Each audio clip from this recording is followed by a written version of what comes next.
Hey everyone. So I have no idea what happened there. Do you guys hear me at all? I I literally have no clue what just happened. So let me go back to my live and yeah. So okay, you guys are seeing me then. You can hear me. So yeah, you guys can hear and see me, everyone.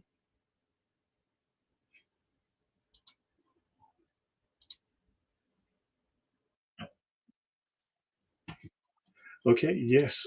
I have no idea what happened. 10-4. Excellent, guys. Yeah, there's been a driver issue with my PC and it locks up. And this, I'm using the camera, the microphone on my camera. My microphone has stopped working again. So hey, Marek, welcome, Nicodemus. Yeah, I'm so sorry about all the drama. Every time I have all these technical glitches. Not sure why. Apologies from Thunderous. Because Nicodemus, that's very funny. Um, Apologies from Thunderous. He has the flu, so he unfortunately is not able to be here tonight. He and I have said we will do something next week. Um, so tonight's topic is slavery in Britain and the whole issue of reparations. Ishan Shah, welcome. Hello there. Nicodemus, welcome. Marek, uh, Consiendo el Islam, welcome.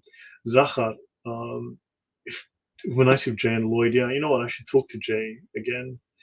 Um, yeah, I'm really sorry. So everything was fine a few minutes before I tested, and yeah, it just um, maybe I need to reinstall. It's time to reset my computer. Okay, now that you all can hear me, let me sort of begin without delay. Tonight is not expected to be a lengthy discussion. This is a shorter version. I'm trying to plan for shorter discussions on some issues so that it's not like a really long, in depth, but to introduce a topic and allow for room for discussion and further exploration over time. Um, AI replacing God? I have no idea. AI is good, but not that good. Okay, so the whole thing. Let me go back here. I need to present. So I need to share my screen. Screen two. So Britain owes no slavery reparations. Let's start with that. You guys know me for someone who brings up all of these interesting topics and says very controversial and very blunt things.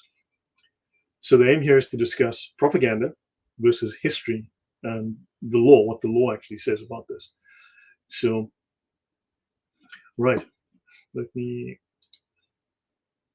Britain also banned the evil practice of sati and also window burning. Yes, so we're going to mention a few of these things. So this is more of an overview, an introduction. It's about 20 slides long. All right. So what we have here on the bottom are just a few, and if you go online and have a search, you're going to find there are a handful of these ads that you can find of people who are very much against slavery, who are organizing against slavery. Now, it would be really nice if someone can show me from the same time period or before, how Islam abolished slavery, how Muslims worked to abolish slavery. Because I know we've got Daniel Pikachu saying that, well, slaves were treated so much better in Islam. There's these laws that describe how well slaves need to be treated in Islam. So Islamic slavery is really, really good, and it's perfectly moral and fine. And of course, you've got the really wise people filled with the hikmah who want to tell us that Daniel Pikachu will shatter you and destroy you in a debate, Lloyd. That's why you're afraid of Daniel Pikachu, because he will tell you the truth about the Sharia. Well, Daniel happens to agree with all the nasty things about Sharia that I say, oddly enough. Okay, let's have a read through this. The abolition of the slave trade in Britain. Right. So this is from the BBC. It's an article in the BBC and some key points. From the 770s in Britain, a movement developed to bring the slave trade to an end. This is known as the abolitionist movement. So this was the work of politicians, ordinary men and women, and also there was the testimony of formerly enslaved people, and they spread the message of just the horror of slavery and led people to call for the abolition of slavery. This went to the government, went into Parliament. Britain took some major steps. They spent untold money. They lost soldiers. They devoted up to a third of their navy, the largest fleet in the world at the time, specifically for the purpose of abolishing slavery. And I believe they only paid off the debt that they incurred in about 2010, so about 12 years ago. So the world owes Britain a debt. In 1807, the British Parliament passed the Abolition of the Slave Trade Act. This ended the buying and selling of enslaved people within the British Empire. Now, it did not protect those already enslaved. Many slavers continued to trade illegally. But of course, just like there are laws against killing people, people still tend to die in murders because, well, criminals will criminalize, right? So, yeah, thank you, Kasike. Yeah, indentured slavery still happens. So, yeah. Now, hundreds of thousands of people remained enslaved. It took a further 30 years of campaigning before slavery was abolished in all of the British colonies, right? But Denmark was apparently the very first nation to abolish slavery within its lands, within any lands that it controlled. And then Britain came on board. Now, this is 1807. This is very, very early, right? So Britain very proudly took the lead ultimately in the abolition of slavery. Let's continue. Now, very few people realize the very first legal slave owner in America was a black man by the name of Anthony Johnson. And he went to court to demand that a freed slave, a slave who had been freed, had to be transferred to him for life. This freed slave, this free man was by the law, because this black guy went to court and says, I demand that slave, was given to him, and this man died in slavery. This guy here. So the fascinating story of Anthony Johnson, the black man who was the first to own a slave in the US, and he was the first slave owner in the US by a lawsuit. So yeah, there was something like 10,000 black slave owners or something like that, or blacks in the US owned 10,000 slaves. But have a look at it, have a look through the history, and you'll discover that black people maybe not so squeaky clean when it comes to the whole issue of slavery. So it's something that they should be aware of. Right, let's have a look here. This is the magazine Dawn. This is March 25, 2023. So this is only three days ago. And this is the Tribune, March 25, 2023. Interesting. So these are all just 3 days ago. Addressing Pakistan's modern slavery problem. And so, okay, so this one was published. It's a reprint of an article from October 16th, 2017. An ILO report released last month has estimated that more than 40 million people are victims of modern slavery today. That's more people than were victims of the slave trade in the 1800s. Of these, 25 million are engaged in forced labor, and the other 15 million are victims of forced marriages. Now, one could ask oneself, where are these forced marriages happening? This is something that's worth looking into. Are these forced marriages happening in Denmark? Copenhagen? Are these forced marriages happening in Oxford? Are these forced marriages happening in, I don't know, Tierra del Fuego? We should find out.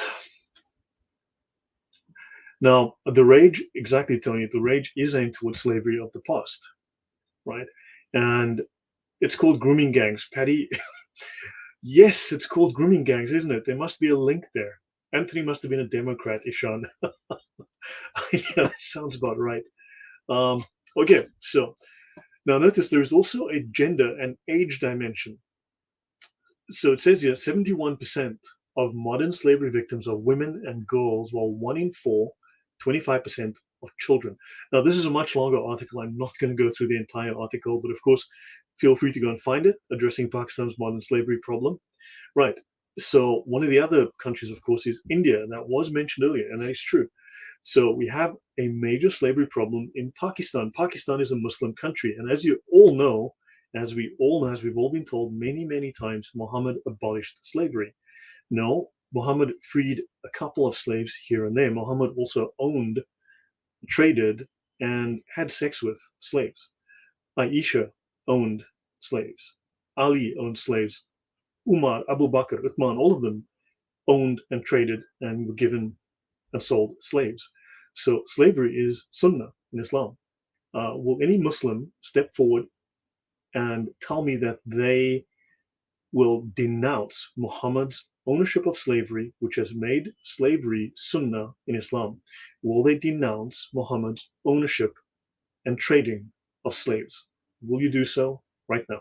And the answer, as we know, is no, you will not. How many slaves did Jesus own? Well, 0. How many slaves did Muhammad own? Well, dozens at least, right, that we know of. So Pakistan is home to the world's 3rd largest slave population. So at least 40 million people worldwide are estimated to be trapped in modern slavery today, more than ever before, as poverty, conflict, and crisis fuel the growing global slave trade. Now notice, Pakistan, home to the world's 3rd largest slave population, only India and China have more. It says here, only India and China have more slaves. Now, of course, we all know that India and China are the world's worst polluters. Who do they blame? Well, if you live in London, England, or if you live in America, they blame you. Yes, because you may only blame white people who are responsible for less pollution than the people of India and China. Does Greta Thunberg protest against the Chinese? No, that would be racist. Does Greta Thunberg protest against Indian pollution? No, that would be racist, right? Facts are racist, as we all know. Moving on. Modern day slavery in Pakistan. So, Courting the Law, Raising Awareness and Increasing Accountability, Pakistan's first legal news and analysis portal. So, I'm assuming these guys know what they're talking about. Modern day slavery in Pakistan. Human slavery, once native to developing and underdeveloped nations. Oh, it doesn't say only to America or only to Britain. It says, oh, nations, okay, has now evolved into a global issue of modern day slavery, with numbers estimated to be 40 million in 2016, as per research conducted by the International Labour Organization and the Walk Free Foundation. The League of Nations Slavery Convention of 25 September 1926 describes slavery as the status or condition of a person over whom any or all of the powers attaching to the right of ownership are exercised. Well, yeah. So it further defines slave trade in the following words. Now, I recommend that you go and have a look at this, Courting the Law, right? Modern day slavery in Pakistan. Have a look. But this is a real issue, and this is a Muslim country. And I find it so strange that the religion of peace has this slavery problem, right? So Ishan says, my state, Goa, I've been to Goa, as well as the northeastern states in India and Kerala. I've been to Kerala. Well, the best place to live in India, also the most Christian place of India. Well, yeah. So let's see. Let's see if I've missed anything. Okay. So lying by omission is the leftist way now. There's never been a slavery abolition movement within Islam. There's never been a slavery abolition. Muslims will try and lie to me and say, well, Muhammad freed the slaves. No, he freed some slaves, a couple of slaves here and there. Slavery is legal in Islam. It's legal in the Sharia. It is perfectly legal, right? Abolition of slavery came out of Christianity and Western values. Slavery is legal in Islamic law today in the Sharia and in the Fiqh. Muhammad was a slave owner and slave trader. So it is sunnah and it is legal. And remember, if it is legal in Islam, it is moral, right? So therefore it is moral. There's nothing wrong. You speak to Daniel Pikachu and he'll tell you it's perfectly fine. His companions, right, his children and wives owned slaves. Muhammad's whole family, his companions, were slave owners. So slavery is part and parcel of the founding members of Islam. The Islamic slave trade is still active today, 1,400 years later. Pakistan is a major slavery hub. Leftists are raging hypocrites. Leftists are okay with slavery when black people do it. Now, who remembers this little movie here? I did not go watch it, but I've watched dozens of discussions on it, hours worth of discussion on it, where they took this movie, The Woman King, and they discussed the Dahomey in Africa. And the Dahomey were major slave traders. They were a major slave trading nation. The king made his wealth, the country made its wealth from capturing and trading slaves, selling slaves. And they try to, in this movie, misrepresent the facts. And in fact, the lead actress left the movie because when she got the script, she was first going to do the movie. Then when she read the script and discovered They were lying because she went online to check about the Dahomey and discovered the Dahomey were major slavery advocates. They were fighting against the abolition of slavery. She walked away from the movie. And this movie misrepresents the entire history of what these African slave traders were about. These people trafficked in slavery for a long time. Now, we also know that leftism teaches hatred of self and hatred of Western values. Now, leftism, weird lefties, ignore, okay? They aid and they abet atrocities, depravity, and immorality. We don't have to go into that today, but yeah, we all know that, what leftism has enabled lately. So let me see. Let's look at the religion of slavery. So here we've got, you guys might figure out what's going on here, right? What do you think of this handsome, strong black slave, O prophet? Half of the price for you. Handsome, but he will be guarding my harem. No problem. And he pulls away this, and well, yeah, it's a sale. So the prophet says, okay, yeah, I'll buy this slave. I'll buy this guy. Let's have a look here. Anas reported that a person was charged with fornication with the slave girl of Allah's messenger. So Momo wasn't having fornication with the slave girl. Some other guy did it. A slave did it. Thereupon, Allah's messenger said to Ali, go and strike his neck. Go and cut off his head, in other words. Ali came to him and he found him in a well, making his body cool. Ali said to him, come out. And as he took hold of his hand and brought him out, he found that his sexual organ had been cut. Okay, fascinating. Hadrat Ali refrained from striking his neck. He came to Allah's apostle and said, Allah's messenger, he has not even the sexual organ with him. I'm not certain how many slaves Jesus or, the apostle Mark or James or had castrated, but I'm willing to bet it's about 0. Whereas, yeah. So this is in Da'if Muslim, book 37, hadith 6676. So I think this gives us an insight into Islam and, yeah, the practices of Islam and Muslims. Now, this talk that I'm going to give, the whole discussion was based on a talk by Raif Hadel Manku. That's him over here. He's well known from discussions on the BBC and especially also on the New Culture Forum. He's a really intelligent historian, very smart guy, great speaker. And Raif is an author, he's a broadcaster, and he's a historian. And he specializes in British institutions like the monarchy and also the Commonwealth realms. He's a well-known commentator in national and international media, from the BBC to ABC. He's a trustee of the Royal Canadian Heritage Trust and a senior fellow at the New Culture Forum think tank. And the topic today is colonialism and empire, and Raif being, from India, basically, his family is, descended. He speaks as a child of empire, and he says so in this talk that he gives, which is really fascinating. So let's look at the woke grift and tort law. San Francisco Reparations Committee proposes $5 million to each eligible black person. This is going to cost billions, if not trillions. Yeshua Yahweh says, yeah.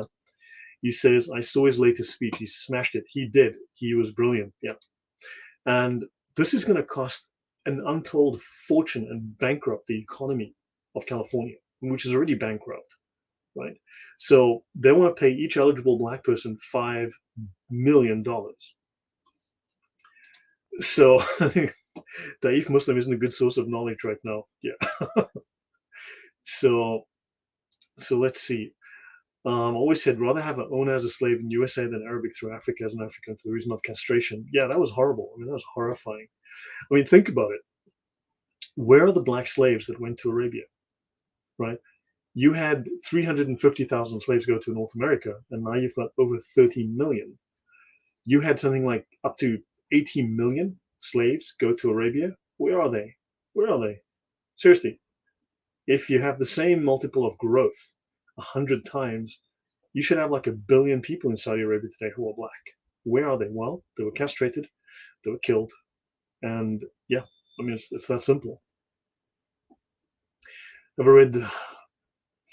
I've heard of this book. Have you read the book by John Azuma from Ghana in his book, The Legacy of Arab Islam in Africa? No, I've not, but it has been recommended to me, and I drop it in the comments later, please, because it's actually, I should have a look at that. I've heard it's really good. So yeah. Dragon says men all castrated, and yes, that is unfortunate. I mean, yeah. Let's continue. California reparations efforts eyeing $5 million payments in restitution. Efforts in San Francisco and Palm Springs highlights racial inequities. Okay, great and well. So, in recent months, we've seen the issue of slavery and colonialism expand from woke campuses into mainstream. That's the UK and now in America. California now wants to award $5 million to descendants of slaves, bankrupting their economy in the process. From Barbados to Jamaica, prominent Caribbeans are calling for Britain to pay reparations for slavery and the consequences of colonialism. Now, if this were 1807 or 1833, we might consider the merits of the claim because slavery was rife at the time, although it was in its decline, because the victims of slavery would have been alive and would have been deserving of damages. But now we are 200 years later. It's not 1807, it's not 1907, it's not even 2007, as Rafe says in his talk, right? Over 2 centuries have passed since Britain led the world as the very first empire in history to abolish slavery. But you know what? It's not okay to be white. Ask any leftist, right? Ask anyone who votes for BLM, right? You can say it's okay to be black, right? It's okay to be anything but white. So unfortunately, they are shaming people for something that they should be proud of. You can't say, well, hold on, we need to celebrate white culture for having abolished slavery. Not allowed. Okay, so, and Tony says, and funny how almost no one talks about the Afro-Arabs. Yeah, well, let's see. He says in Iraq, Afro-Arabs still suffer much poverty and discrimination, but modern-day moralists do not care. Yes, they are hypocrites. Thank you very, very much. Polski bombowiec. Sorry, I was going to say drie in Afrikaans. Good grief. Yeah, thank you very much. Okay, so Kasike says, speaking of slavery in the Caribbean, what about the Irish slaves? Funny that Ireland never says anything what Africans do. Yes, that would be, excuse my French here, but black fragility, because people love talking about white fragility. Hey, maybe we should talk about black fragility. I don't know. So I'm kind of happy to offend everyone if it's true. When you bring up the book White Cargo, the BLM Go Quiet, there were more white slaves in Africa. There were more white slaves taken from Europe to Africa than there were slaves taken from Africa to North America. Let's be very honest about that. So yeah. Black Americans were given an option to leave for Africa, Liberia specifically, but they all chose to stay in the USA. Yes, that is true, Ishan. But also, of course, Liberia turned into a mess because, well, yeah. Okay, so Britain, remember, led the world as the first empire in history to abolish slavery. The right of reparations died long ago because, legally speaking, reparations are fundamentally about matters of what is called tort law, T-O-R-T, tort law. Now, it's really just about the money. So the purposes of damages or restoration or reparation is to restore the victim, in this case the slave, to the position they were in before the damage occurred. That is tort law. If you suffered some kind of harm, you get reparations, some kind of damages, financial compensation to refund you so that you have restitution. The problem is you have to be the victim. You can't come 200 years later and say, well, my great, great, great, great, great, great, great grandfather, from 221 years ago, well, he was a slave and therefore I need money now. I need $5 million. Unfortunately, there are legal implications here and there are other practical considerations. Right. Now, we'll discuss a little bit of that. Now, only the victim, under the law, under tort law, only the victim can receive damages, not their descendants. So it's possible that if you die right now, and then your family might be able to get compensation, but not 200 and something years later. So your descendants are not eligible for this. Okay, that's the law of the land. So they will literally be violating the Constitution and the law of the land because they want a little bit of money, because they're greedy. Now, I can legitimately claim, coming from South Africa, that my forebears came there as slaves, right? So, I mean, where do I put in my claim for my $5 million? So 6 or 7 generations separate those alive today from their British Empire slave ancestors. So 19th century slaves suffered genuine indignity. But how does one conclude that their great, great, great, great, great, great grandchildren are also victims and deserving of reparations? Those great grandchildren are not victims. They're living in the best countries in the world.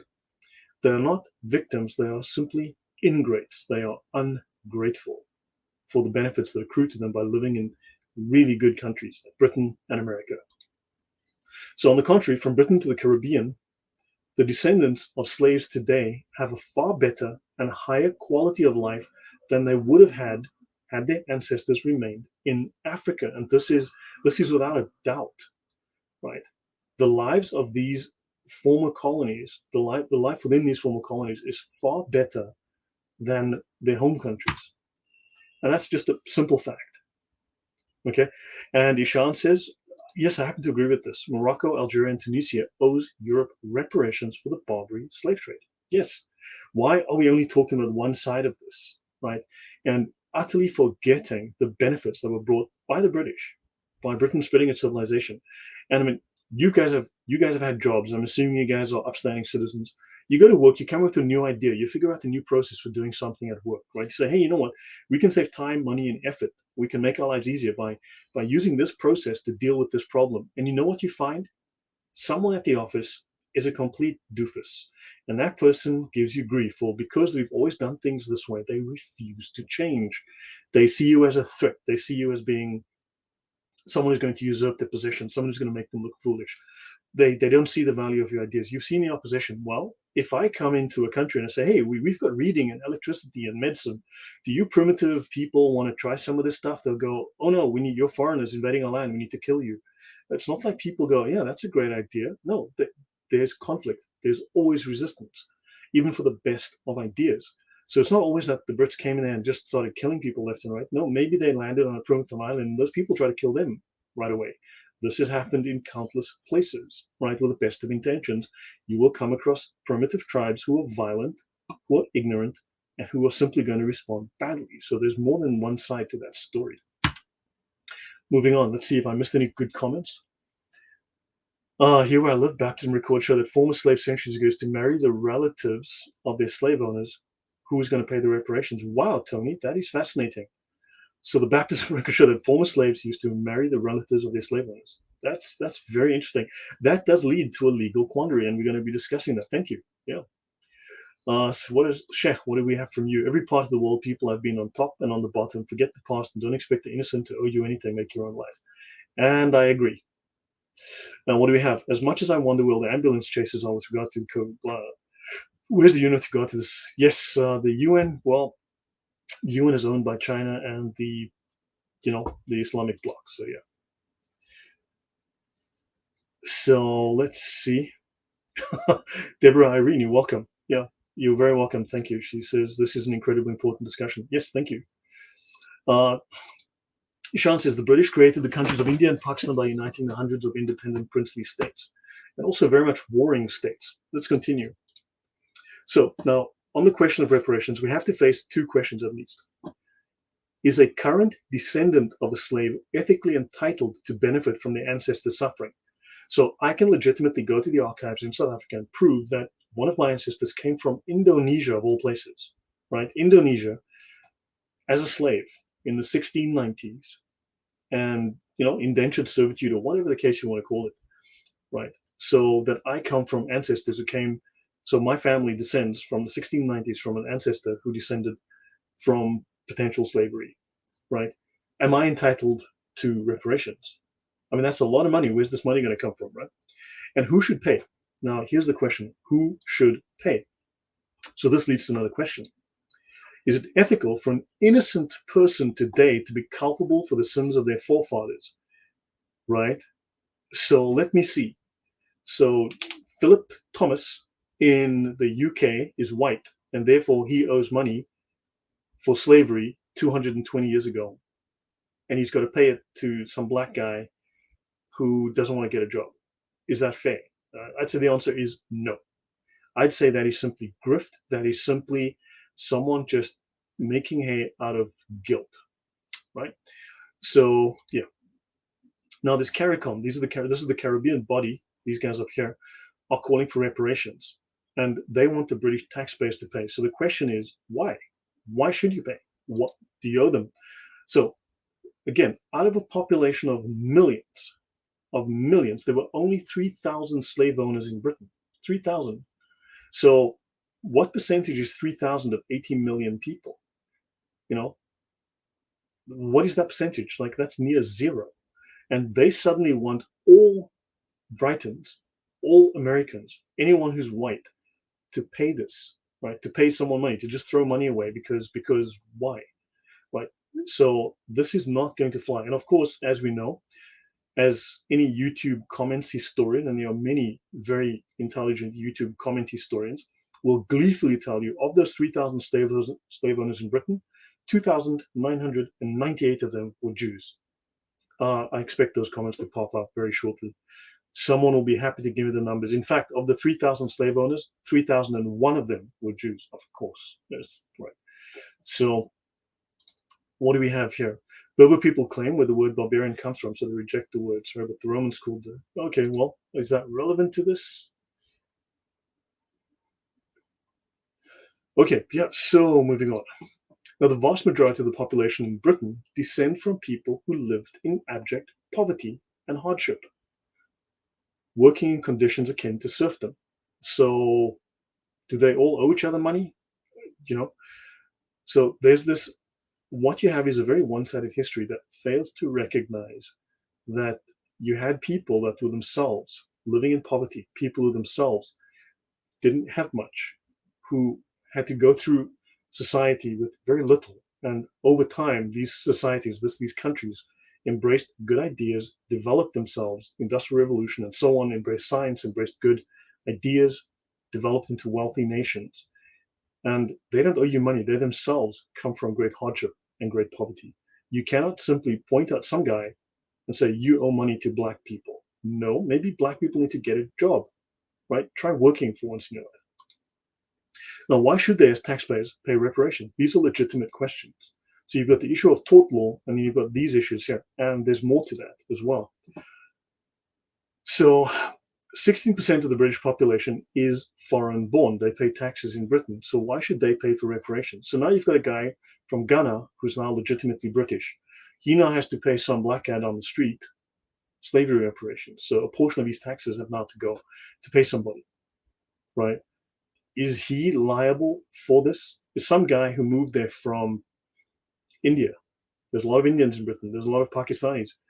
Are they liable for that? No, so no, this doesn't make sense. What about the descendants of slaves living in Britain today? Are they liable to pay for slavery? Why should people from Trinidad and Tobago living in the UK pay reparations to people in Jamaica? Are they liable? Because you're going to have to make a very strong case legally here, and this doesn't make sense, right? Then again, why is the demand for reparations always focused and framed in terms of Britain or the USA? Why is it always those two countries people are targeting? Why are no activists asking for reparations from the African states that were highly complicit in slavery? Not to forget the Islamic states that were highly complicit in slavery. Why are those states never fingered, never mentioned? Now, should these states not pay reparations? If slavery is bad, why is it that these states should be given a free pass? Can someone give me a reason? They provided the slaves that were transferred over the ocean, and millions more slaves were kept in slavery in Africa by other Africans. So, is it okay when black people do it? I guess we're going to be hearing answers soon. Now, this is the BBC News, right? This is July 2020. My Nigerian great-grandfather sold slaves. Okay, fascinating. Well, fine and well. Because yes, African nations were slave traders. So why does nobody ever actually speak about this unpleasant truth? African slavery is hushed up. African slaves enslaved other African tribes, enslaved other African tribes. They murdered, they killed, they had sex slaves, etc., etc. And yeah, the reason that their slave trade stopped was they were stopped by Westerners. So what about the Arabs and the Muslims who bought and sold African slaves for centuries before the British arrived and continued to do so into the 20th century until the British and the French forcibly stopped them. What about African slavery that carries on today? This still is happening today. Let me just catch up with some of the comments and questions to make sure I'm not missing anything. So it's funny how Cassius Clay, who was originally named after an abolitionist, changed his name to two slave owners, Muhammad and Ali. Yes. Someone lied to me about Islam, that's for sure. So, but why only black people who live in America asking for money compensation? In ancient times, there were hundreds of slaves, and even today there are many slaves in Muslim countries. Well, don't forget the Irish were slaves. Now, people will try and tell you the Irish were not, blah, whatever. Let's continue.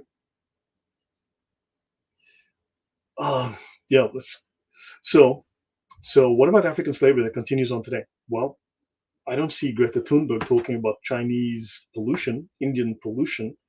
And 9 out of 10, okay, so if you look at the 10 most polluted rivers in the world, 9 of them are in Africa and Asia.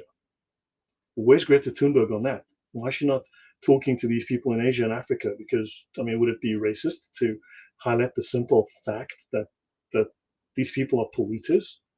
No, I mean, you can only, I mean, Britain, let's say Britain puts out 2% of the pollution in the world and China does, I don't know, 20%. Why aren't you going after China? Well, hypocrites. That's why, because they're hypocrites. The International Labour Organization says that currently approximately 7 in every 1,000 Africans is a slave. This leaves us with 10 million people. That's probably a low estimate. In 2017, CNN reported hundreds of slaves are sold every week in Libya. And you know who we can thank for that? You know, she's married to Bill Clinton, right? So much energy is given to historic reparations and the historic plight of slaves. Why then is the practice of slavery by Africans and Muslims completely ignored? What is it with that? I mean, why would I want to take you seriously if you are going to ignore the massive slavery and go on about something that happened in the 1800s? He bought me like a chicken. The struggle to end slavery in Niger. Al-Husseina Amadou was just one of thousands of girls in West Africa who was still bought cheaply as a wahaya, or fifth wife. Why a fifth wife? Does anyone know of any ideology or religion that has 4 wives and the guy can't get enough? I mean, look, man, quite bluntly, I think anyone who's had a girlfriend realizes it's tough enough managing one woman, dealing with just one. I mean, you know, why would you need a fifth one? Understand? So, yeah, so let's see. I mean, I could be wrong here, but fifth wife, this could be talking about Islam. I don't know why they don't mention it, because her name is Husseina. I wonder, is that a sort of an Arabic style name, maybe Muslim? We were treated like animals, says Al-Husseina Amadou. Now we are free. Some estimates put the number of enslaved people in Niger at 130,000. So, yeah.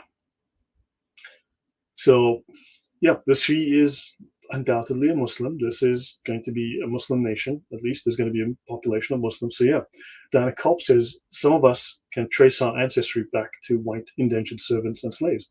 Would we be owed reparations in the current climate? Of course not. Well, I think you should be given. I mean, look, if it's good for the goose, it's good for the gander. You know, all of this equality and nonsense.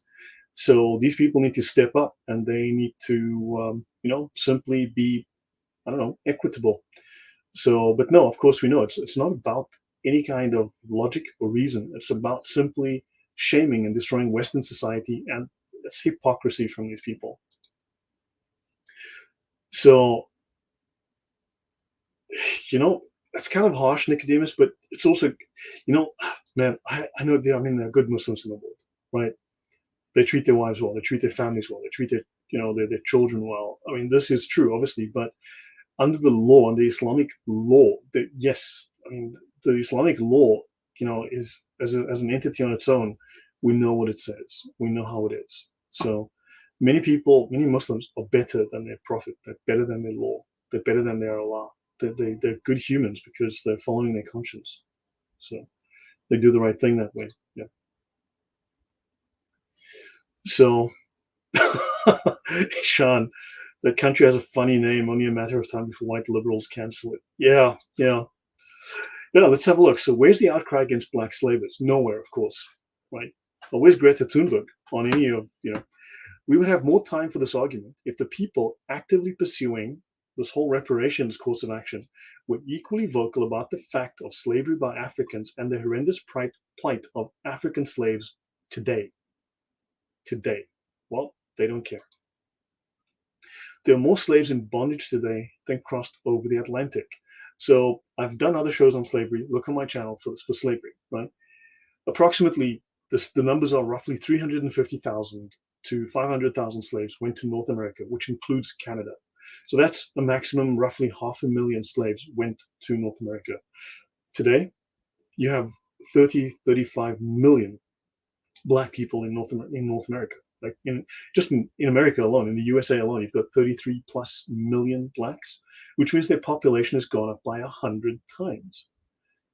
What they don't tell you is that something like 14 to 15 million black slaves went to South America, to those brown people, right? They don't talk about that, right? They don't talk about the black slave owners in the US. Why is that ignored? Black slave owners in the US who own thousands of slaves. Why is that not discussed, right? Because hypocrisy, that's why. And so there are more slaves today in bondage than crossed over the Atlantic. And why don't we talk about that minimum 20 million slaves that went to Arabia? Why don't we talk about the known 1.5 million slaves? The minimum, I mean, it could be 3-4 times higher, that was stolen by Africans from Europe. How many people from Hungary, Bulgaria, from Poland, from Denmark, from the UK, from Ireland, from Greenland, from Iceland was stolen, taken by Muslims, taken to Africa as sex slaves? Loads of them, over 1 million, right? And this happened over hundreds of years. They as someone mentioned earlier, the coastlines of many countries, like Italy's coastline, was barren for like 400 years because slave traders would come in and steal people. They'd steal whole villages, right? So people avoided living on the coast. I'm a warrior. Welcome. Zahar says the Zulu enslaved the Bantus. The Ashanti sold the enslaved to the slave trade. So where do we start? Yeah, exactly. I mean, let's point some fingers.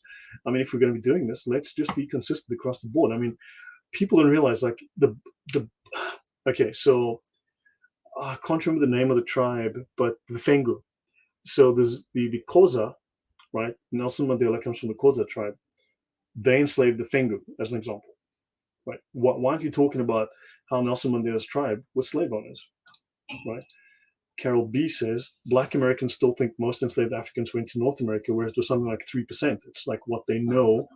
Teachers don't teach the truth. That's the truth, Carol B, right? Teachers lie because, I mean, these colleges are churning out 95% crazy leftists, insane leftists. So Rafe does ask, where are the protests outside the Nigerian High Commission for their slavery? Where is it? Where are the protests outside the embassy of Niger, which has, he says today, 800,000 slaves? Now, that other article said 130,000. Well, these estimates are all going to be lowballing it because, well, you don't want to say the truth because that would be racist, right? So Ishan says, we don't talk about the victims of Muslim slave trade because they were all castrated. No one left to cry about it. Yes, you don't have to pay reparations to people that are dead. Big brain move, yes. And he's Conociendo al Islam says even Mexicans took slaves from other tribes. People talk about the North American Indians, okay? The North American Indians were big time slave traders. They were genocidal maniacs. They were violent, territorial, genocidal, warlike slave traders. That is your North American Indian history. Look it up. These were not nice people in tune with nature, with the one spirit. No, they were violent slavers. They took sex slaves. Right? They abused women, children, murdered men. They murdered whole villages. They killed over territory. So yeah, we're sold the story that only white people bad, and yeah, I don't buy it. So Tony says there are no protests because it is easier to protest in your own country than to abolish slavery on another continent. Well, I mean, yeah, it's people are not being honest. Shaka Hollywood Hollywood made 2 movies about Shaka Zulu, portraying their primitive warfare, superior war, and threat to the British Empire. Yeah, well, Shaka Zulu, he was another. He was the Hitler of Southern Africa at the time. Trust me, the man was. I should do a talk about that. I have some facts on him. It's just insane. The guy was just. He was just another. He was the Pol Pot of the era. He murdered half the population of what is today South Africa. Um, between him and Mzilikazi, I think they murdered half, 2 million people of a territory that had 4 million people. Between him and his buddy, who were competing, they murdered 2 million people. You know who stopped it? Those nasty white people. But who stopped it?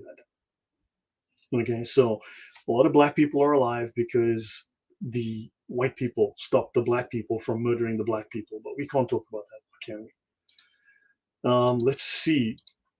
Carol says Sacagawea was a captive of the tribe she was living with. Okay, interesting. And actually first legalized, according to Zahar, according to what I've discovered, yeah, the first legalized slave owner in the US was a black person. That's what did the Israelites do in Egypt? Well, they were slaves, right? So yeah, they were slaves. Ray Johnson says African nations often crashed after the Western countries stopped slavery. Yes, because their economies relied on slavery. Many of the African kingdoms relied heavily on the proceeds of the slave trade. Correct, Your Highness. Welcome, Your Highness. It's the same as the Americas Indians. They slaughtered not long before the white men even got to the Americas. Yes, they were slaughterers in chief. Yeah. Oh, interesting. Even Northern American tribes bought African slaves from the Europeans. Interesting. Yeah, so it's not the Europeans' people's fault that Native Americans were anti-vax. Sneezes wiped them out, not guns. Like, people try to claim that this was deliberate. I mean, white people also died from local diseases. I mean, it's just, anything that can turn into an accusation, they will. Doesn't matter how false it is. Freedom of expression says slavery is still practiced in Kuwait and other Middle Eastern countries. Yes, I've been to Kuwait. 2012, Stephen says let the truth out. So I'm aware, says there's still black-white feeling. Look, South Africa's on a decline, a very steep decline. There's a sense of despair in the country. When I was at home, I mean, it's changed. It's changed, and yeah, definitely not the place that I lived in before. Okay, to continue, what about Mali, Chad, Sudan, and Cameroon? Plenty of slaves there. Okay, it's almost as if there's an ulterior motive behind the call for apologies and reparations. Call it cha-ching, cha-ching, cha-ching, free money, exclusively from Britain and the USA, right? Now, let's look at the Barbary white slavers, because these guys need to pay up. I happen to agree. They need to pay up. So Northern Africans, you guys need to pay up a little bit here, because man, oh man, the Barbary slaves, they ignored traffic in white people by Africans. That's interesting that, yeah, well, why are we ignoring this? I mean, if slavery is bad, okay, so as we know, these are famous pictures of white slavery. Let me just take this away. Let me just go back here. So we've all seen this, the Barbary slaves, they ignored traffic in white people by Africans. Is that okay? I mean, is someone going to tell me, yes, white slavery is just fine, it's just okay? But if black people do it, it's all fine. Let's see. So how far should we take this specious idea, this really legally dubious idea for reparations? Should Britain seek reparations for the Barbary slaves? I say yes. I say absolutely positively yes. Why did the Marines get founded? Because of the Barbary slave trade. Because the Muslims were, because of the Quran, because of what they said was in the Quran, were attacking American ships. They were taking prisoners. They were taking slaves. They were taking money. They were plundering. That's why the Marines were started. America's first war was against the Muslim jihadists. Okay, to the shores of Tripoli. Well, slave traders. 1 million Europeans at the same time as Africans were going over the Atlantic, were enslaved by the Ottoman states of Morocco, Algeria, and Tunisia. I'll say that again. 1 million Europeans at the same time as Africans were going over the Atlantic. Now, don't forget, we're looking at 350,000 to maybe 500,000 blacks that went west to North America. 15 million to South America. That's got nothing to do with Jimmy Jones in Chicago today, right? But shouldn't we be talking to these guys in Morocco, Algeria, Tunisia? Like, pay up, dudes, pay up, because slavery is bad, and if white people want money for it, well, then So do you. Are you saying you get less money? Well, that doesn't matter. Doesn't matter. Just pay up. Slavery's bad.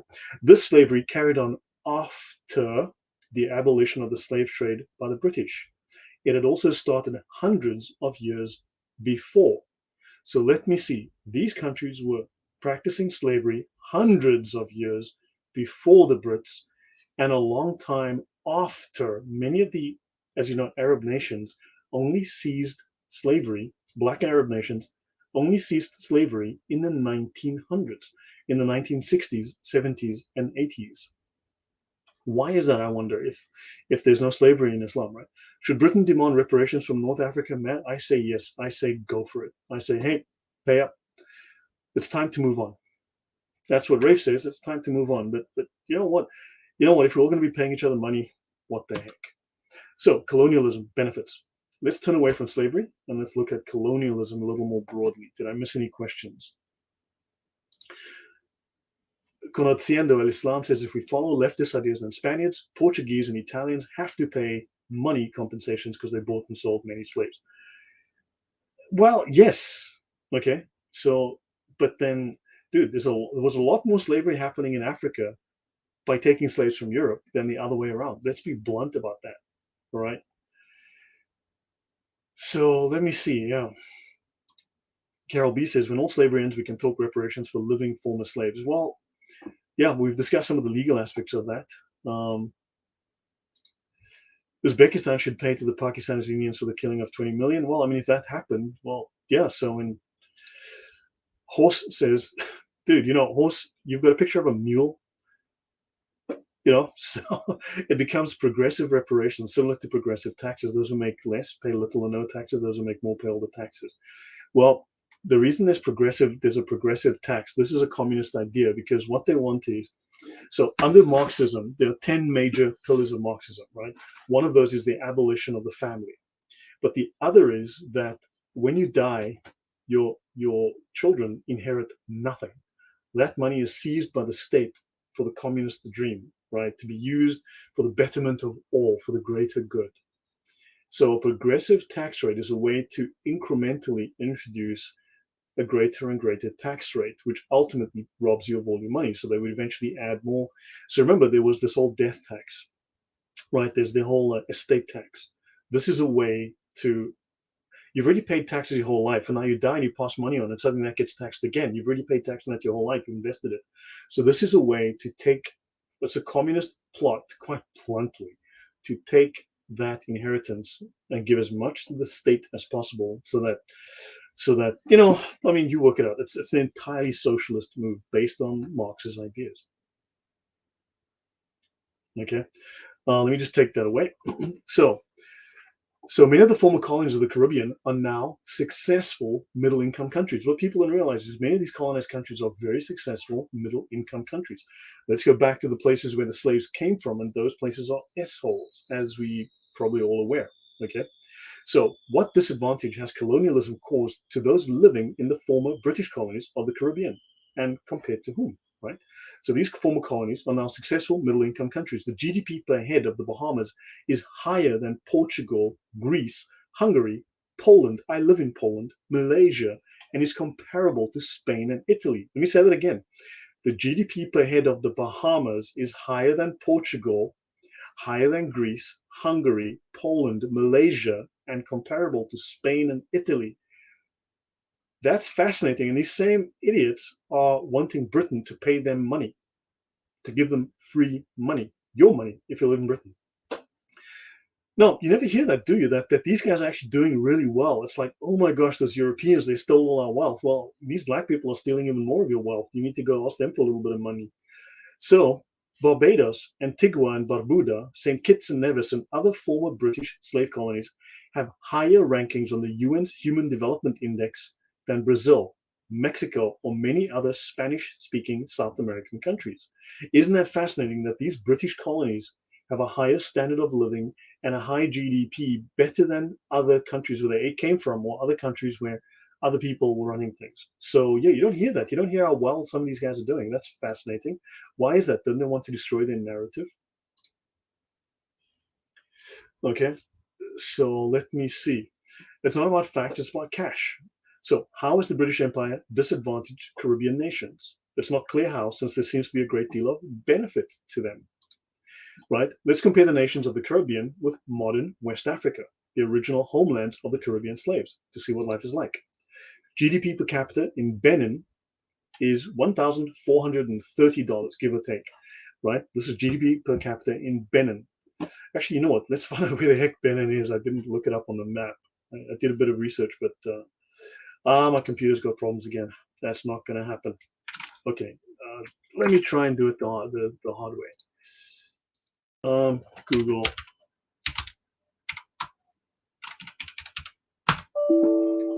Nope. Let me try again.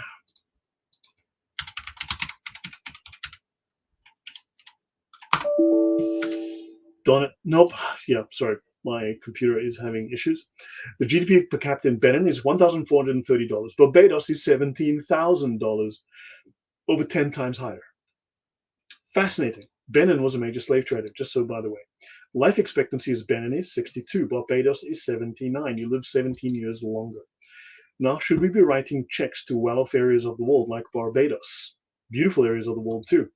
Why not focus on countries and areas that are impoverished and require aid, not attached to alleged attempts to cleanse your soul? This is what Rafe Mankul Haider says, or Haider Mankul says. Now, obviously, aid, I think, has been another abject failure because financial aid has not worked very well, has it? So let me see. Every single Afro-Asiatic countries have benefited from colonization. Educational institutions, railroads, railways, hospitals, legal systems, everything we've seen us from the West, exactly. That would be true. Just wanted to mention that the Latin name of the city of Cologne in Germany is Colonia Claudia Ara Agrippinensium, or in short, Colonia. Okay, it's a colony. So would that make it a Roman colony? Greece has been under siege for decades. Relentless mass media slander, bankrupting the historical 2004 Olympics, flooding of personal debt. Okay. Yeah, I don't know too much about that, so I can't comment very well on that. Okay, so let's see. Now, so the first rule of African slavers is we don't talk about African slavery. It's like the first rule of Fight Club. We don't talk about how Africans were slave owners and were massive in the slave trade. So here we have an African country reckons with its history of selling slaves, January 30th, 2018. Okay, in Ouidah, Benin, a man walks past the statue of Francisco blah, blah, blah, major slave merchant. Benin was a hub of the slave trade, but many people want to forget their family's role. Now, you who had literally no role in the slave trade, who are just some guy, they want you to start forking over endless amounts of cash to pay some black guy who's never been a slave from some guy who's never been a slave owner, right? But here you've got people that are descended from tribes that were hugely into the slave trade, but they want to forget about it. Like, don't accuse us. Please look the other way. Ouidah, Benin, less than a mile from what was once West Africa's biggest slave port, the departure point for more than 1 million people in chains. So yeah, I don't know, don't they owe some money to somebody, right? Now, oddly enough, there's a museum devoted to the family of this slave trader and a plaza in his name. Okay, every few decades, his descendants proudly bestow his nickname Chacha, on a D'Souza who is appointed the clan's new patriarch. So fascinating. So they celebrate their slavers. Slavery was abhorrent for those who were enslaved, yet had they stayed in Africa, the lives of the descendants would be worse. What exactly is Britain being asked to pay reparations for? Britain wasn't the first empire in Africa, in India, or in the Americas, but it was the most benign, right? So, I mean, if you look at some of the other countries that went into Africa, they committed some serious atrocities. The Germans in Southwest Africa, the Belgians in the Congo, there were some serious atrocities that did happen, right? And of course, then you can look at what Africans did to Africans, what North American Indians did to North American Indians, what Indians in India did to Indians in India. I mean, it's not very pretty, is it? The benefits from this colonization far exceed those of, for example, the Islamic and Indian empires that carved up India, of the Ashanti Empire, of the Dahomey Kingdom, we've mentioned them, and all of the hundreds and thousands of slaves that were ritually sacrificed every year in Benin. Oh, good grief. Why doesn't anyone mention that the Beninese were ritually sacrificing, murdering thousands of slaves to their gods. Okay, yeah. Guess someone just forgot to put that in the history books, right? Now, there's a thing called the Benin bronzes. These are a series of statues. They commemorate those who owned slaves. These statues are considered valuable and important.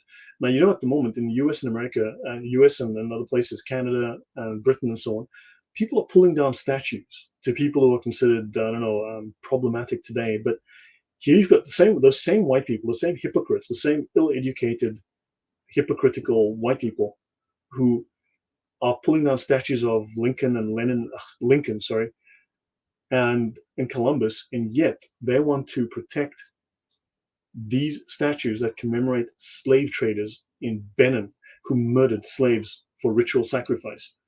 So now India. Now there's something about famine in India, so something to talk about as well. Okay, let's see, am I missing anything? Anything that's come up?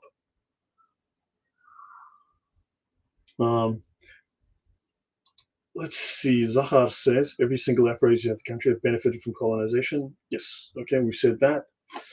Let me go up. Hey, just tuning in. Thanks for tackling this subject. As an African, I always thought the idea of reparations was quite silly. Thank you, John Business. Yeah, guys, look, if you enjoy what I'm doing, if you like the content that I'm producing, do please like, share, subscribe, you know, all those YouTube things. So just like the like button, you know, press the button and press the like button and press the share button and the subscribe button. And yeah, so Your Highness says, in Africa right now, there's still tribes that murder other tribes. Yeah, tribes hate each other. People don't realize tribes hate each other. Let me see. Am I missing anything? Silly question, but you never know. So is the okay, missed the question. Okay, so Benin, the new Aztec. Right, so slavery. And of course, look at this drawing. This is from 1595. This is before the Brits went into India. Few people realize roughly every 40 years or so, there was a massive famine in India. Maybe it was due to climate change. Maybe it was due to aliens and UFOs. Maybe it was due to mismanagement. Maybe it was a guy named Frank who came from Britain on a little rowboat, and because he was white, he caused famine just by walking around the place. Who knows? Okay, I'm guessing it was aliens. But the 1629 to 1632 famine in the Deccan and Gujarat was one of the greatest in India's history. In the first 10 months of 1631, an estimated 3 million perished in Gujarat and 1 million in the Deccan. That's 4 million people. Eventually, the famine killed not only the poor, but the rich as well.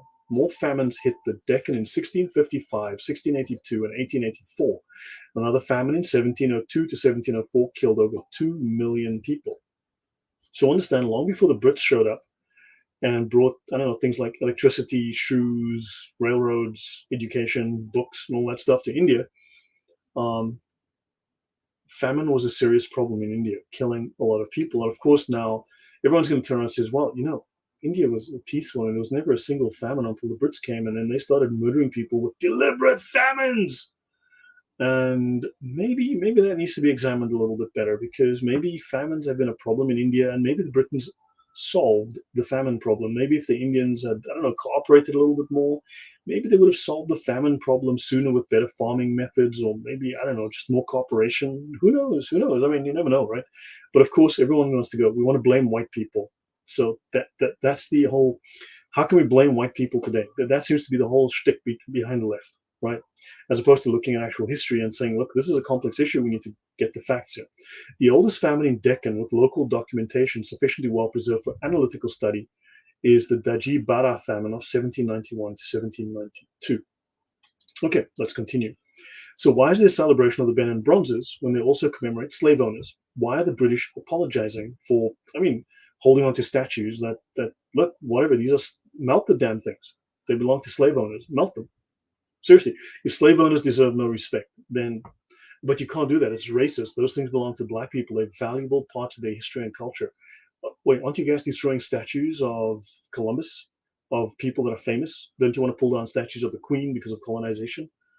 Sorry, if it's good for the goose, it's good for the gander. Should Britain apologize for introducing nutrition and food storage policies that led to a decline in the Indian subcontinent's regular famines that happened every 40 years? I'd say no. I'd say celebrate it. The population of India rose from 170 million to 450 million because genocide. The Brits came in and caused a genocide that Just like the white people came to South Africa and caused a genocide of black people, which took them from 2 million to 45 million. So the black population multiplied by 22, which is called genocide. When you have one person and then you end up with 50,000, that's called a genocide because you genocided them. I don't know. Yeah, whatever. So the population of India rose from 170 million to 450 million over the course of the Raj because of medicine, health, and accurate and proper nutritional standards and food storage compared to how it had been. You know what? I really wish Thunderous had been here tonight. Oh man, he's sick, and really, honestly, I didn't want to postpone this again. But Thunderous would have provided some really good commentary. There'd never been such a surge in population growth in the history of India. So clearly, this whole growth in India is helped along by British technology, right? Let me see if I missed any comments. Ishan says Indians cry about the Jallianwala Bagh massacre done by the British in Punjab, but they casually ignore the Jhansi and Kanpur massacres done on British women and children done by Indians. Thank you for that. Yeah, there's always going to be more to the situation, more to the story that people are just leaving out because the message, right? The narrative, the lie. So okay, I don't know what much about that. Have I missed anything? Have I missed any good comments? Indians, this is true, Zahar. India's caste system is religious self-enslavement. India, holy moly, for those who've been to India, oh my God, the misery. There is a level of despair and poverty like I've never seen. I've spent a few weeks in India. I've been there several times. I've traveled through a lot of the country. It's horrific. Oh my God. I'm from Africa, man. I've seen poverty, but good God, this was a whole different level. This was the next level in human despair. It just was shocking to me. So there's never been such a surge in population growth in the history of India, and one can say the exact same about South Africa. South Africa was developed because of the Brits, because of the Dutch, because of the Portuguese, because of the French. They brought the Germans too. They brought their technology, their ideas, and they improved things. They improved things immeasurably. I mean, the contribution roughly of the black tribes like the Zulu and the Xhosa to Southern Africa is on a scale from 1 to 10, it's about negative 5 million. Okay? Seriously, on a scale from 1 to 10, the contribution of these tribal primitive black tribes is less than zero. Now, women's rights in India. Let's not forget what Britain did for women's rights in India. It is thanks to the British Empire that we have had the progression of women in Africa and India through society. India's history is one of female oppression. And I mean female oppression. It was the British who abolished sati, the burning of widows on the funeral pyre of their husbands. Yes, this is what they did. Now, do you think that the Indians went along with this and said, well, you're right, let's just go along, let's just do this? No, it's like a lot of Indians didn't like the idea. They liked burning women. They wanted to burn women. The Brits were like, maybe we're going to fight you. And sometimes this is what happens. You bring in an idea, say, hey, you know what?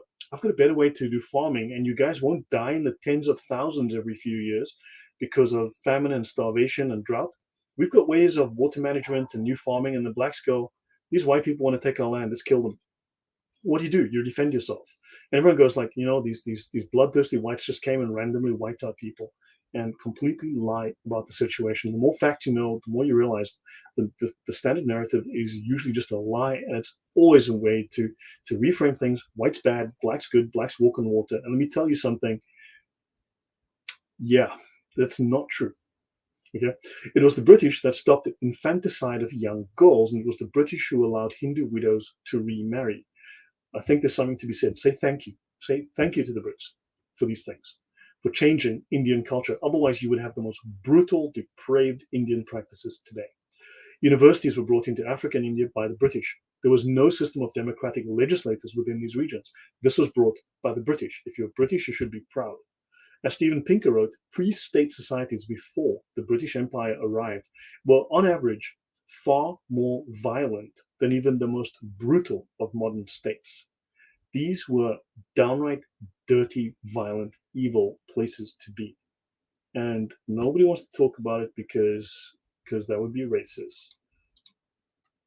So the modern success of Britain's former colonies today in the 21st century is due in large part to their colonial inheritance. They inherited things like, I don't know, electricity, schools, universities, education, medicine, farming practices. The English language and the common law enabled them to become global players. Their civic institutions, the police, the military, the civil service, the judiciary, parliament, universities, every region of the world you go to, British colonies are the ones most likely to be the most developed, the wealthiest, and the most democratic. This is true. Black civil rights activist and socialist Bayard Rustin. Now, I don't really care about this, but I mean, this is just saying what Rafe said in his talk. He was a friend of Martin Luther King Jr. and a posthumous recipient of the Presidential Medal of Freedom from Barack Obama. And he once said, "If my great-grandfather picked cotton for 50 years, then he may deserve some money. But he's dead and gone, and nobody owes me anything." Actually, yes, I do care about this. So yes, this is right. Nobody owes him anything. And he's right. He was not responsible for that. He's not owed reparations, and you're not responsible for pain. You're not responsible for what happened to his father. But the world was a dirty, vicious, nasty place, and there's good and bad. And somehow people are telling you, only look at the bad. If you're white, hate yourself. Well, no, I say no. Don't. You need to get the facts. You need to say, look, sorry, you go hate yourself, go jump off the bridge if you like, but there's a lot of good. Okay, life is not that simple, but there's a lot of good, and I think we need to focus on the good as well as the bad. Life was complex, life was tough, life was brutal, but you know what? Things became less brutal over time. Society changed slowly over time, and we've got to accept the good with the bad. Let me see. Ishan says his ancestors were Brahmins and married within their caste. Christians didn't take part in caste discrimination. That's very nice to know. Even with that British bashing in India really surged with Hindu nationalists. Yeah. I mean, according to Hollywood, we all need to be like Gandhi, which would put an end to World War III and white privilege. He has his problems too, right? The guy was a little weird.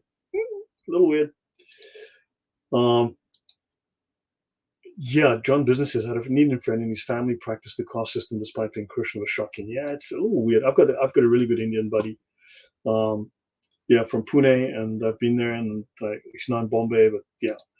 Satyam Thakur says, "Hey Lord, I love you, but there's a lot of nuance, Lord. A lot of nuance can't even begin." Yeah, there is nuance, but people try to also frame it's nuance, so therefore you can't come to an answer. There's no clarity, because it's just not possible to nonsense.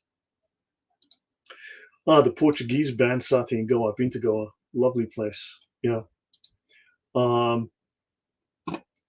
So let me see. Your Highness says, so what we can learn from the whole stream is that people have evil in their hearts, and we need a savior, and he came, and his name is Jesus. Yes, well, we people are evil.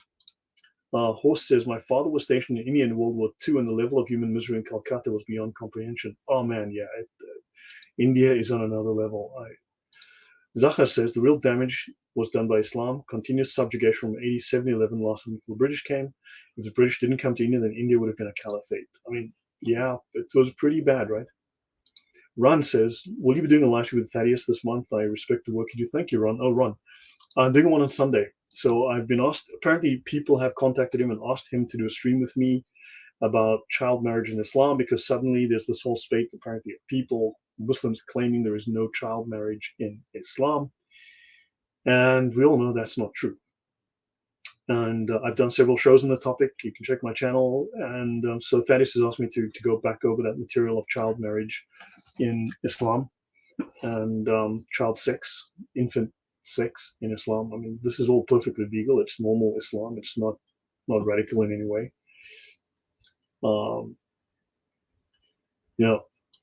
Let me see. Horse says, I thought the left is secretly, of course, all for eugenics and Malthusian solutions. Yes, they are. I mean, if they're socialist, yes, they are. They're anti-life. They are very much anti-life. Let me see. Ishan says, as an Indian, I can attest that we hated each other for thousands of years before the Brits arrived. We can see that hatred used to only between India and Pakistan nowadays. Yeah. Malcolm says, if everyone in the world form a circle and pass money to one another, sooner or later we'd get back the money you originally had. Reparations for everybody.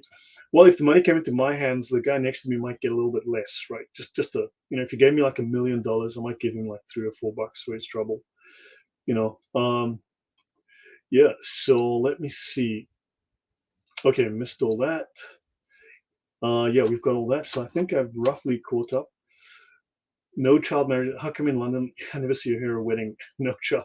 Well, child marriage happens in Islam. It's perfectly legal, perfectly normal, and perfectly disgusting. The Indians from India sent to South Africa as indentured slaves for what, 400 years. Um, were they? I don't know. 400 years? I don't think so. I mean, I'd have to look at it. The thing is, we have to get the facts before. What do South Africans think of Gandhi? I mean, I guess everyone thinks he did some good. So, but look into his life. I mean, he's got some weirdness going on. The lower caste converted to Christianity remained as lower caste. I've seen this in South India. They have their own church. Interesting. Let's see. Carol B says this is why they push CRT. If there's no systemic racism, we're not forced into oppressed roles. Exactly. It's the same as the whole Marxist dialectic, right? You have to have the dialectic, the conflict of opposites, right? So yeah. Let's see.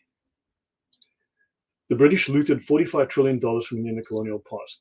You know, I'm going to have to see some evidence for that. I'm going to have to see the receipts. Seriously, I am going to have to see the receipts because you know what?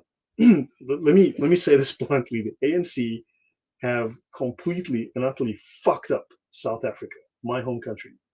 Okay, they have royally and truly effed it up, and you know who they blame? Not themselves. The previous government stole all the money. They stole $45 trillion from the coffers, and there's nothing left. And we had to sell our kids into bondage and slavery to get money to run the economy. So my response to what you've written here is bullshit. That's what I think. You're gonna have to bring me receipts, or honestly, but on the face of it, I don't believe you. So let me see. Okay, so Ray Johnson says, though it may not be technically slavery, but North Korean women are being forced to marry Chinese men because Chinese men significantly outnumber Chinese women. Yeah, I mean this forced marriage stuff. Yes, this is known. Okay, so yeah, it's like Horst says, it's like the Biden admin trying to put all blame on the prior admin. Okay, so yeah, okay, so guys, I think this ends it. Right, that's it from me. Um, Yeah. So there's a lot more complexity to the issue, but there are questions to be considered. There are facts that aren't being looked at, but there's clearly hypocrisy. There's a denial of the facts, denial of history, and there are things that happened that are not being looked at. And there's not an equal application of justice here. There's socialist justice. Yeah, you get that, which is obviously we hate white people, we hate the West, we hate anyone who's not a leftist, right? Who's not a socialist, who doesn't want communism. Yeah, that's socialist justice, and there's obviously a defense or an omission, lying by omission for what the communists had huge amounts of slavery. They murdered people in millions, right? Industrialized slavery and genocide. Then of course you had slavery by black people, slavery by Muslims, slavery by people who weren't white, and this gets utterly and totally ignored. America had slavery for, I mean, really for about what, 80 something years. Britain wasn't engaged in slavery, but the period of which they really got involved in slavery was very short, relatively speaking, maybe 150 years. And yet we're ignoring 1400 years of slavery in Islam. Right? You're ignoring all of this.